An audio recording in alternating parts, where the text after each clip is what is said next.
Top quality और consistent performance के लिए सिर्फ सिल्वर पंप नाम याद रखना। અગ્નિકાંડની ઘટના રાજકોટમાં પણ બની હતી। કુવાડવા રોડ પર જેકે કોટેજ કંપનીમાં આગ લાગવાનો જે આખો મામલો છે, પ્રાથમિક તપાસમાં સામે આવ્યો ચોંકાવનારો ખુલાસો।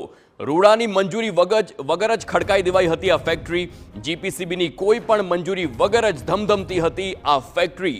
સાબુ અને ડિટર્જન્ટ બનાવતી ફેક્ટરીમાં ભીષણ આગ લાગી હતી। મોટા પ્રમાણમાં જ્વલનશીલ કેમિકલ હોવાના કારણે આગ ભીષણ બની હતી। ફેક્ટરીને જીપીસીબીની એનઓસી અને મંજૂરી મળી જ ન હતી। સમગ્ર મામલે કાર્યવાહી હાથ ધરવામાં આવશે તે વધુ વિગતો।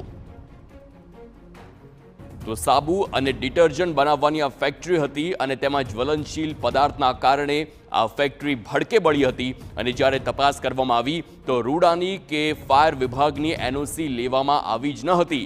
ફેક્ટરીમાં જીપીસીબીની એનઓસીની મંજૂરી મળી જ ન હતી અને ત્યારબાદ આ ગેરકાયદે ચાલતી ફેક્ટરી અને તેમાં બેદરકારીના કારણે આગ ભીષણ લાગી હતી તે સમાચાર અને તેના દ્રશ્યો પણ જોઈ શકો છો। કેવી આ ભીષણ આગમાં ભડકે બળી હતી આખી આ ફેક્ટરી અને જાણે કે આખો આ વિસ્તાર બાનમાં લીધો હોય તેમ અફરાતફરીનો માહોલ પણ સર્જાયો હતો।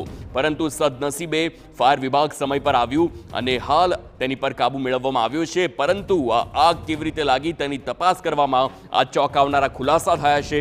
જે આ ફેક્ટરીને ચલાવવા માટે રૂડા તરફથી કોઈ પણ જાતની પરવાનગી આપવામાં નહોતી આવી। આ સાથે જ જીપીસીબીની પણ એનઓસી નહોતી। એટલા માટે થઈને જ હવે કડક કાર્યવાહી કરવામાં આવશે, કારણ કે હાલ આ ઘટનામાં કોઈ જાનહાનિના સમાચાર નથી। પરંતુ જો આવો જ અગ્નિકાંડ હત્યાકાંડમાં સર્જાય તો કોની જવાબદારી તે ચોક્કસથી સવાલ ઊભો થતો હોય છે।